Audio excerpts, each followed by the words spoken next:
Agora, pessoal, avançando um pouco em relação a essas páginas puramente estáticas, nós podemos gerar páginas estáticas usando dados dinâmicos, tá? Isso parece um pouco confuso, mas são páginas que elas são alimentadas e elas podem ser reidratadas com o tempo. Vamos pensar assim, tá?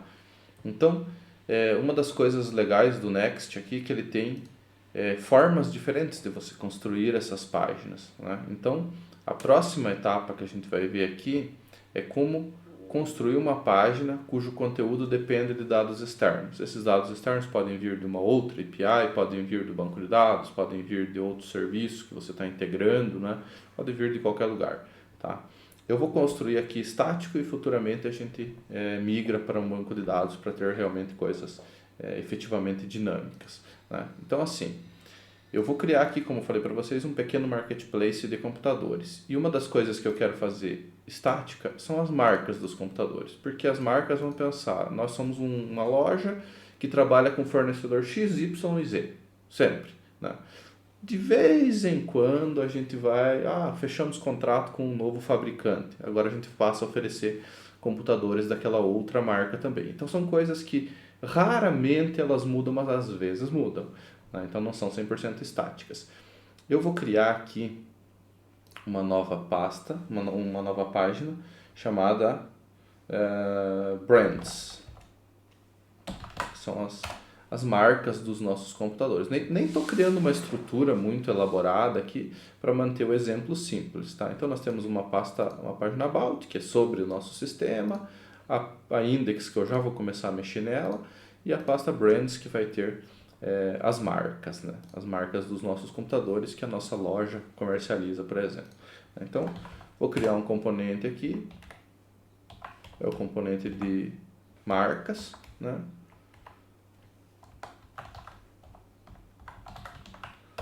As marcas que estão disponíveis. Deixa eu até colocar isso um pouco mais bonitinho aqui, né? Vou botar um H1 aqui para ele ficar. Aí eu escolhi aqui, a ideia é que a gente coloque essas marcas efetivamente, né? HTMLão a lá Windows 95. Vai ser bem enxuto mesmo o sistema. Então, se a gente voltar, eu estou na raiz, né?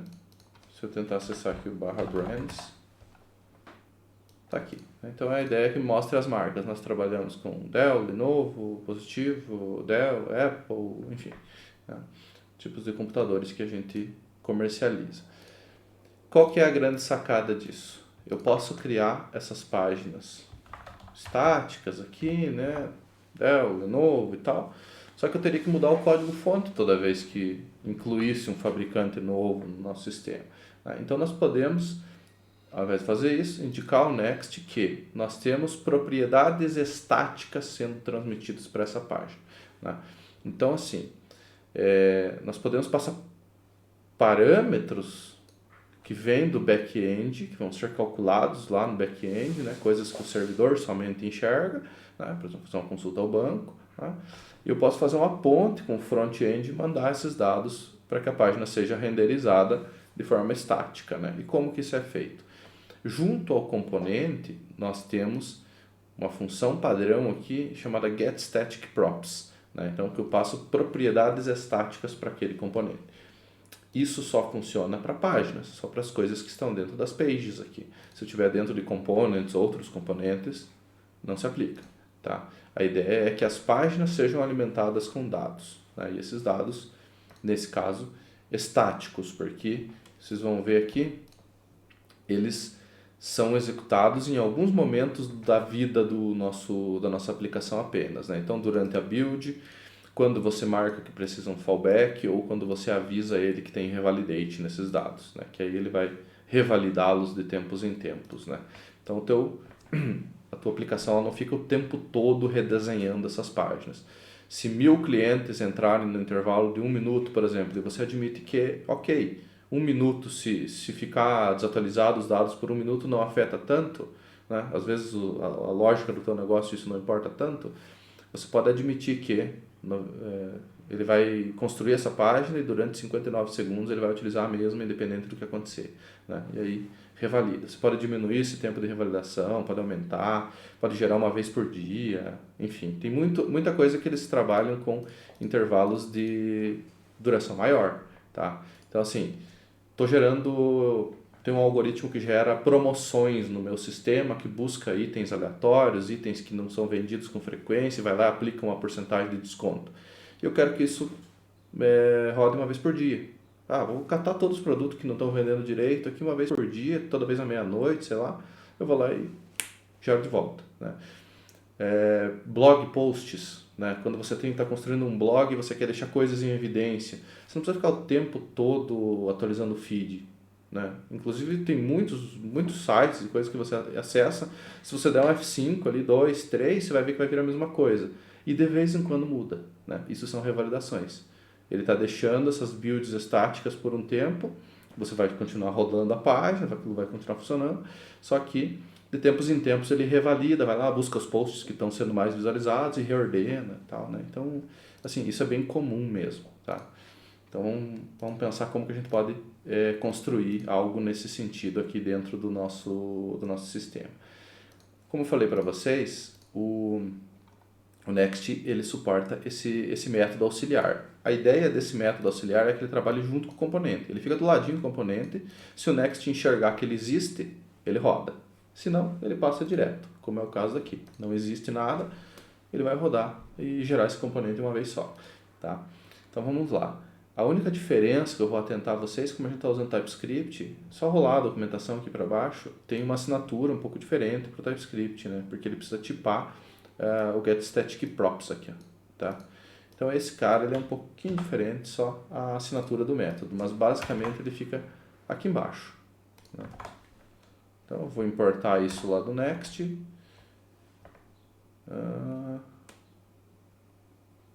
E ele tem que ter um return, por isso que ele está me enchendo o saco. Então esse cara aqui ele é responsável por coletar essas propriedades estáticas, seja lá onde elas estiverem, se elas estão em outra rota de API, se elas estão no banco, se elas estão, sei lá, em qualquer lugar, né? Eu vou fazer aqui estático, né? Então, our brands, né, as nossas marcas que a gente trabalha, elas são... fazer uma string bem básica por enquanto. Se for preciso, depois a gente muda. Vou colocar algumas aqui, ó. De novo e... Pacer. Tá? Então, são três marcas que a nossa loja comercializa.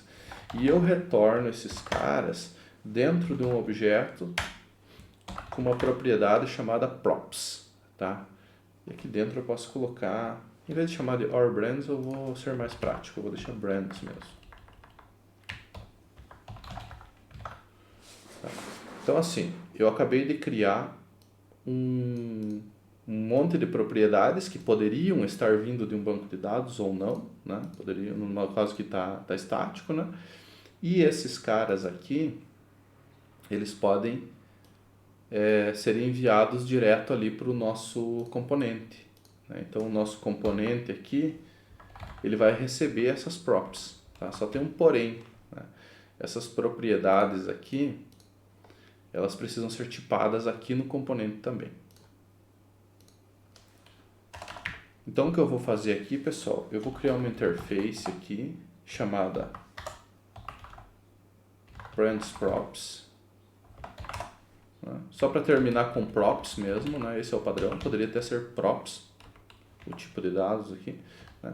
Mas é um costume que eu tenho manter o nome do componente ou da página e finalizar com o sufixo props. Então esse cara aqui, ele vai receber o que? Ele vai receber brands e isso é um array de strings. E aqui eu posso dizer que eu estou recebendo propriedades do brands, né? E aí o nosso brands chega corretamente, né? Deixa eu até fazer o seguinte agora, salvar aqui só para ver se o next, se eu não esqueci de nada, acredito que não. Deixa eu voltar para cá. E agora a gente pode fazer uso dessas propriedades, né? Eu vou fazer um mapeamento aqui, pessoal, direto, só para imprimir mesmo, né? Então eu abri chaves, né?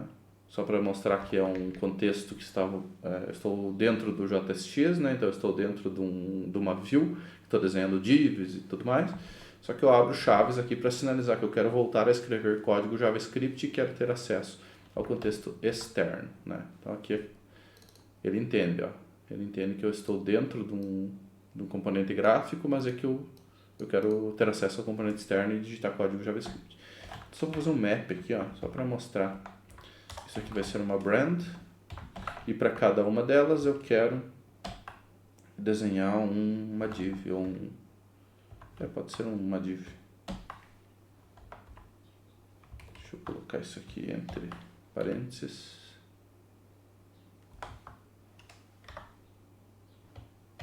Abro de volta e coloco aqui a nossa brand. Agora quando eu salvar o Preacher vai bagunçar tudo, né? Porque eu tenho uma extensão aqui no VS Code. Cadê o Preacher? Aqui, ó. Esse Code Formatter aqui. Quem tiver dúvidas, procura no meu canal no YouTube que está explicando como configurá-lo. Aqui, toda vez que eu dou um Ctrl S, ele reorganiza o código. Então, deixa eu só ver se deu tudo certo aqui. Undefined. Tá. Deixa eu só verificar aqui o que eu esqueci.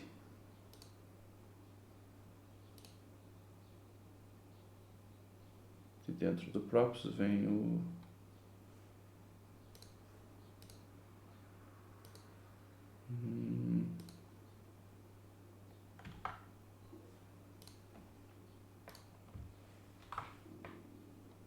Ah, tá. Era só dar um F5 mesmo.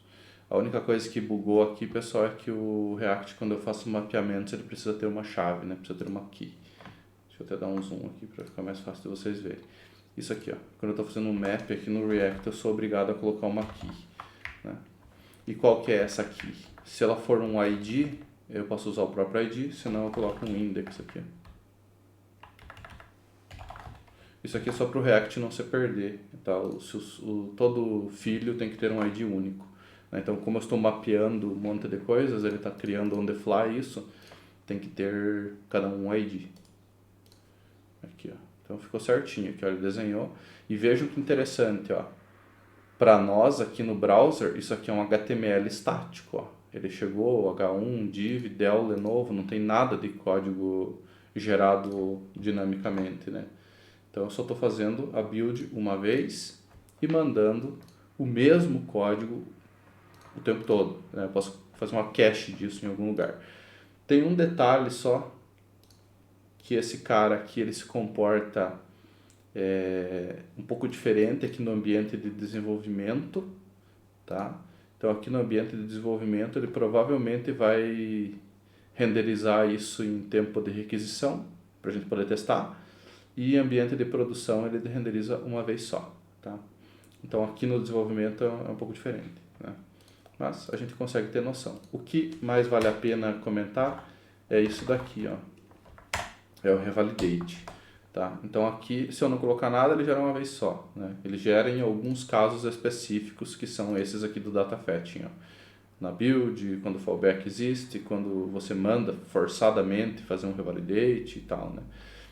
E você pode forçar isso na própria requisição. Então, esse nosso revalidate aqui, ele pode ser em segundos, eu acho.